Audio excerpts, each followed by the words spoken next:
El vocablo evangelio actualmente connota la referencia a los libros de Jesús. Sin embargo, en los orígenes del cristianismo todavía no tenía ese sentido particular.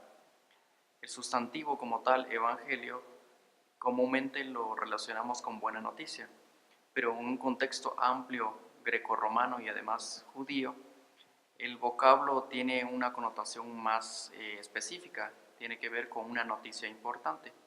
Esto por lo menos nos distancia del uso común como buena noticia a poder analizar este vocablo como noticia importante. Por ejemplo, la muerte de un emperador no sería una buena noticia para la familia, sin embargo es una noticia importante. De aquí podríamos distanciarnos automáticamente del uso corriente a un uso más específico. El uso en la Septuaginta, que sería la traducción del hebreo al griego, el sustantivo se utiliza 3 veces. Una primera vez se menciona casi sarcásticamente para aludir a la muerte del rey Saúl. Los otros 2 usos tienen que ver con el anuncio que hace un mensajero sobre la victoria de una batalla. Aparte de este uso del sustantivo, están los usos verbales, que sería evangelizo o evangelizomai. Este vocablo tuvo una evolución aproximadamente en el siglo VI y V antes de Cristo, sobre todo en el análisis que hace el libro de Isaías. Uno de los pasajes más conocidos donde se hace uso de este verbo es en Isaías 52:7. Isaías reitera la llegada de Dios como rey que viene a salvar al pueblo de Israel. Este uso, por lo tanto, ha tenido una evolución más allá del uso corriente a un uso netamente religioso.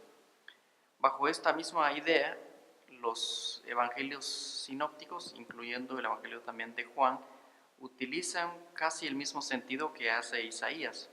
Eso lo sabemos por el amplio uso de este profeta en cada evangelio del Nuevo Testamento. Tanto Mateo, Marcos y Lucas utilizan el sustantivo y además el verbo. La particularidad, por ejemplo, de los evangelios canónicos o sinópticos, para ser más claros, es que cada vez que utilizan ya sea el sustantivo o el verbo, hacen referencia a 3 connotaciones específicas. En primer lugar, hacen uso, por ejemplo, de evangelio para anunciar la llegada de Jesús. Eso quizás sea más una referencia de Marcos. Sin embargo, también se hace, en segundo lugar, una referencia al mensaje de Jesús, no tanto su llegada o su persona, sino al contenido del mensaje que tiene que ver con el reino de Dios irrumpiendo en el contexto del primer siglo. Y también un uso posterior que lo hace particularmente Lucas. Él no solo habla de la persona de Jesús como parte del Evangelio, sino también el uso posterior que hacen los discípulos para proclamar la llegada del Mesías y el contenido de su mensaje. Es decir, evangelio según los sinópticos puede connotar 3 sentidos. 1, el anuncio de la llegada del Mesías. 2, el contenido del mensaje que ha traído Jesús de Nazaret. Y 3, la misión de proclamar el mensaje y a la persona de Jesús como parte de la identidad del pueblo naciente o del grupo naciente del cristianismo.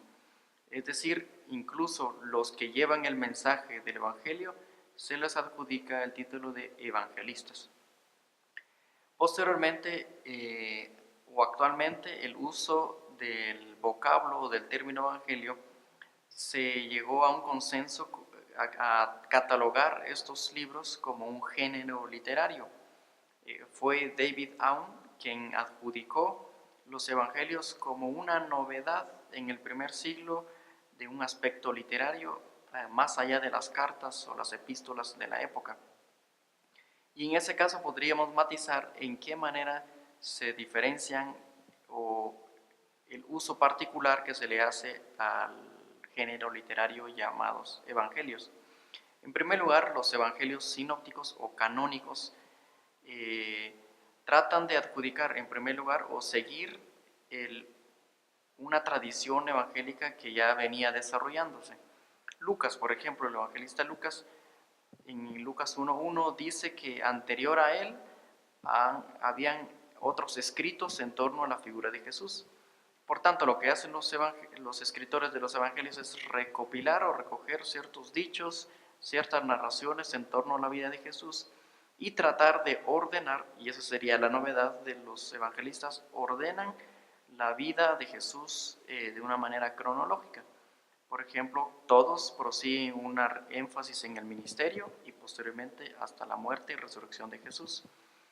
A la luz de eso, el segundo aspecto literario sería, ellos no prosiguen un mismo itinerario de Jesús, porque cada evangelio tiene un uso o un énfasis más bien literario particular. En el caso de Mateo, que usa una referencia genealógica de Jesús, se distancia totalmente del evangelio de Lucas, quien usa también la genealogía, pero a la inversa de Mateo. Lo mismo podríamos hacer con el análisis de la tentación de Jesús en el desierto. Una comparación con los sinópticos revela que cada evangelio tiene un interés particular y probablemente también para sus oyentes. El otro aspecto tiene que ver con que el propósito del escrito de los evangelios era más bien un tinte religioso, es decir, que el único propósito de cada escritor era presentar la historia, la vida de Jesús de Nazaret, porque ellos habían recibido de ciertas tradiciones esta misma referencia. Es decir, ni uno de los evangelios adjudica su propio nombre como lo haría Pablo en sus epístolas. Eso también revela el interés particular de los escritores en presentar solamente el escrito como un servicio religioso a sus lectores. Ellos escriben el Evangelio para lectores creyentes. No tiene un sentido básicamente apologético. Y por otro lado, el propósito también o el uso de los evangelios en la comunidad cristiana tenía un énfasis de servicio. Por ejemplo, en el caso de Mateo, que servía para el proceso del discipulado de los primeros creyentes.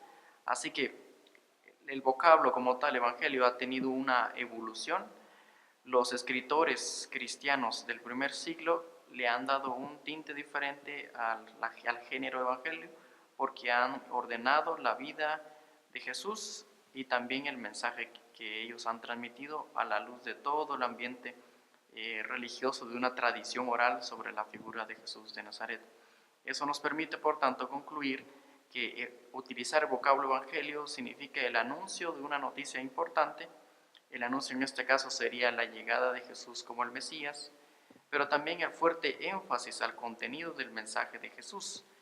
Y por último, la necesaria proclamación no solo de la vida de Jesús, sino también de su mensaje, y por ende actualmente el Evangelio que nosotros proclamamos tiene bastante conexión histórica, la vida de Jesús, tiene también un contenido doctrinal, las palabras de Jesús, y un contenido misional, la necesidad de proclamar la vida y el mensaje de Jesús a otras naciones, y eso nos hace a nosotros ser evangelistas de aquella buena noticia.